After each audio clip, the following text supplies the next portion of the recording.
أعوذ بالله من الشيطان الرجيم بسم الله الرحمن الرحيم السلام علیکم ورحمۃ اللہ وبرکاتہ۔ فرعون اور حضرت آسیہ رضی اللہ عنہا کی کہانی پریچے۔ جنت کی 4 مہان عورتوں میں سے ایک حضرت آسیہ بنت مزاحم رضی اللہ عنہا اسلامی تاریخ کی سب سے بلند مرتبہ والی عورتوں میں سے ایک ہیں۔ رسول اللہ قص نے فرمایا، جنت کی 4 سب سے بہترین عورتیں ہیں: مریم بنت عمران، حضرت عیسیٰ علیہ السلام کی ماں آسیہ بنت مزاحم، فرعون کی بیوی، خدیجہ بنت خویلد، رسول اللہ ابی کی پہلی بیوی، فاطمہ بنت محمد، رسول اللہ قاسم کی بیٹی۔ حضرت آسیہ کا ذکر قرآن میں بھی آیا ہے۔ ان کی زندگی ایمان، صبر اور اللہ سے محبت کی بے مثال ہے۔ یہ کہانی ہمیں سکھاتی ہے کہ ایک نیک عورت کس طرح دنیا کے سب سے بڑے ظالم کے گھر میں رہ کر بھی اپنے ایمان کو بچا سکتی ہے۔ فرعون اتہاس کا سب سے بڑا ظالم فرعون مصر کا بادشاہ تھا۔ اس کا اصلی نام ولید بن مسبب تھا۔ وہ دنیا کے سب سے ظالم حکمرانوں میں سے ایک تھا۔ اس نے اپنے آپ کو خدا گھوشت کر دیا تھا اور کہتا تھا، انا ربکم الاعلی، میں تمہارا سب سے بڑا رب ہوں۔ فرعون کی ظلم کی کوئی حد نہیں تھی۔ بنی اسرائیل یہودیوں کو غلام بنا کر رکھا، ان کے بیٹوں کو قتل کرواتا تھا، بیٹیوں کو زندہ رکھتا، لیکن ذلت کی زندگی دیتا، اپنے آپ کو خدا کہلواتا تھا، کسی کی بات سننے کو تیار نہیں تھا۔ فرعون کے دربار میں حامان نامک ایک وزیر تھا جو اس سے بھی زیادہ شیطان تھا۔ دونوں مل کر مصر میں ظلم کا بازار گرم کیے ہوئے تھے۔ حضرت آسیہ کی پیدائش اور بچپن۔ حضرت آسیہ مصر کے ایک رئیس خاندان میں پیدا ہوئی۔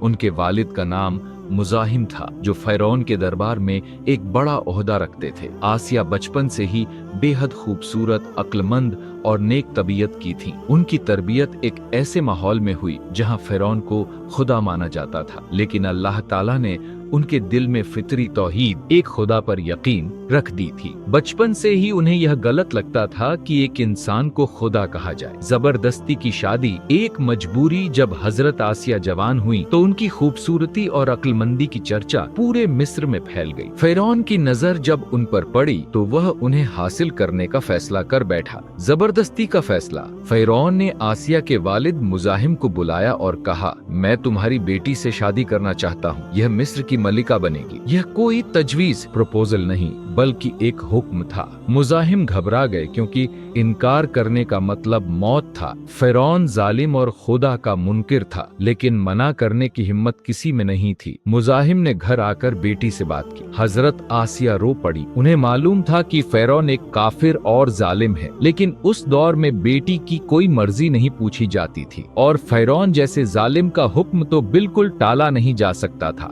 شادی کا دن بڑے زور شور سے شادی ہوئی۔ پورے مصر میں جشن منایا گیا، لیکن حضرت آسیہ کا دل رو رہا تھا۔ وہ جانتی تھیں کہ یہ شادی ان کی مرضی سے نہیں بلکہ مجبوری میں ہو رہی ہے۔ شادی کے بعد حضرت آسیہ مصر کی ملکہ رانی بن گئی۔ ان کے پاس ہر عیش و آرام تھا، شاندار محل، خادمائیں، دولت، عزت، لیکن دل خالی تھا کیونکہ وہ ایک ایسے شخص کی بیوی تھی جو اپنے آپ کو خدا کہتا تھا۔ زندگی فرعون کے گھر میں رہنا ایک امتحان تھا۔ حضرت آسیہ روز دیکھتی تھی فرعون لوگوں سے کہلواتا تھا، میں تمہارا رب ہوں، بنی اسرائیل کے بچوں کو بے رحمی سے قتل کرواتا تھا، جو بھی اس کی بات نہیں مانتا اسے سزائے موت دی جاتی تھی۔ ظلم، جبر اور تکبر کا بازار گرم تھا، لیکن حضرت آسیہ نے اپنے دل میں توحید کو زندہ رکھا۔ وہ چپکے چپکے ایک اللہ سے دعا کرتی، اے اللہ مجھے اس ظالم اور اس کے ظلم سے بچا۔ ان کے پاس کوئی اولاد نہیں تھی جو ان کے لیے رنج کا سبب تھا، لیکن اللہ نے انہیں کچھ اور دیا، ایک ایسا بچہ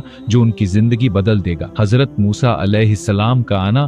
ایک دن فرعون کے محل میں ہلچل مچی۔ دریائے نیل ندی میں ایک صندوق تیرتا ہوا آیا جس میں ایک خوبصورت بچہ تھا۔ جب یہ صندوق فرعون کے محل کے پاس پہنچا तो नौकरों ने उसे पकड़ लिया। हजरत आसिया ने जब उस बच्चे को देखा तो उनका दिल पिघल गया। अल्लाह ने उनके दिल में उस बच्चे की मोहब्बत डाल दी। उन्होंने फिरौन से कहा, यह बच्चा बहुत प्यारा है, इसे कत्ल मत करो, हो सकता है यह हमारे लिए नफा का सबब बने या हम इसे बेटा बना ले। कुरान में अल्लाह फरमाता है, और फिरौन की बीवी ने कहा, ये मेरी और तुम्हारी आंखों की ठंडक है, इसे कत्ल मत करो। सूरह कसस। फिरौन राजी हो गया और वह बच्चा महल में रह गया। ये बच्चा कोई और नहीं बल्कि हजरत मूसा अलैहिस्सलाम थे, जिन्हें अल्लाह ने नबी बनाना था। हजरत आसिया ने मूसा अलैहिस्सलाम को अपने बेटे की तरह पाला, उन्हें बेहतरीन तालीम और तरबियत दी। मूसा अलैहिस्सलाम उनके लिए आंखों की ठंडक थे। ईमान की रोशनी, हकीकत का इजहार। जब हजरत मूसा अलैहिस्सलाम को अल्लाह ने नबूवत दी और उन्होंने फिरौन को तौहीद की दावत दी तो हजरत आसिया का दिल खुशी से भर गया। उन्हें मालूम हो गया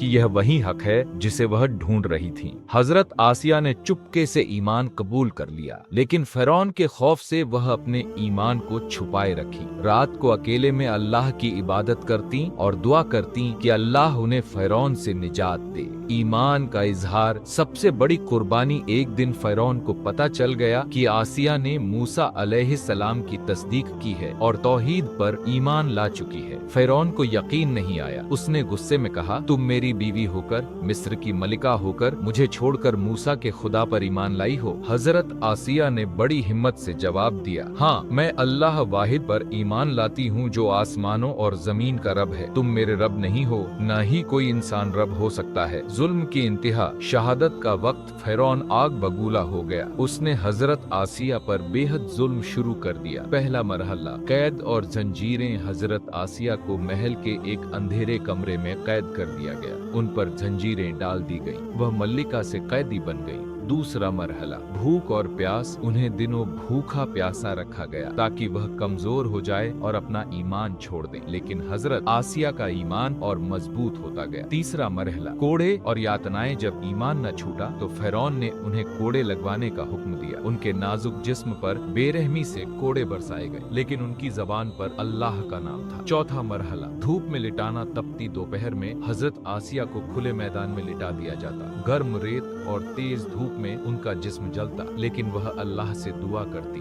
आखिरी मरहला, चट्टान से कुचलना। जब कुछ काम न आया तो फिरौन ने भयानक सजा का हुक्म दिया। हजरत आसिया को खुले मैदान में लिटाया गया और उनके हाथ पांव रमी, ऐ मेरे रब, मेरे लिए अपने पास जन्नत में एक घर बना दे और मुझे फिरौन और उसके अमल से नजात दे और मुझे जालिम कौम से बचा ले। सूरह तहरीम 11। जब यह दुआ उनकी जबान पर थी तो अल्लाह ने उन्हें जन्नत दिखा दी। उन्होंने जन्नत में अपना घर देखा और मुस्कुरा दी। लोगों ने कहा, यह यातना में मुस्कुरा रही है, इसका दिमाग खराब हो गया। लेकिन हकीकत यह थी कि हजरत आसिया को जन्नत नजर आ रही। फिरौन की यातनाएं अब कुछ नहीं थी। उसी हालत में अल्लाह ने उनकी रूह कब्ज कर ली। चट्टान गिरने से पहले ही वह अल्लाह से जा मिली। सबको नसीहत, हजरत आसिया की जिंदगी से हमें यह सबक मिलते हैं। एक ईमान सबसे बड़ी दौलत है। महल, तख्त, ताज सब कुछ छोड़ दिया लेकिन ईमान न छोड़ा। तो जबरदस्ती की शादी में सब, जो शादी मर्जी से न हुई हो उसमें भी अल्लाह पर भरोसा रखना जरूरी है। 3-4, जन्नत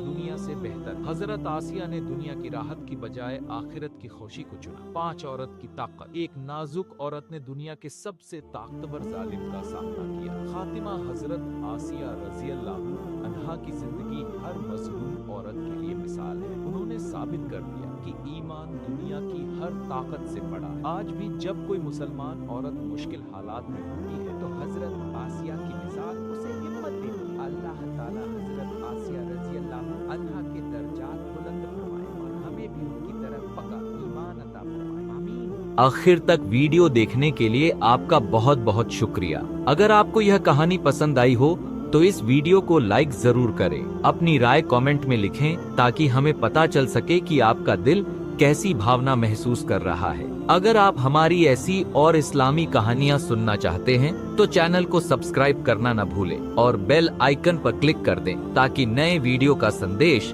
सबसे पहले आपको मिले। अपने दोस्तों और घर वालों के साथ इस वीडियो को शेयर जरूर करें। शायद आपकी वजह से किसी का दिल अल्लाह की ओर झुक जाए। अल्लाह हम सबको अपने प्यारे रसूल के रास्ते पर चलने की तौफीक अता फरमाए। आमीन।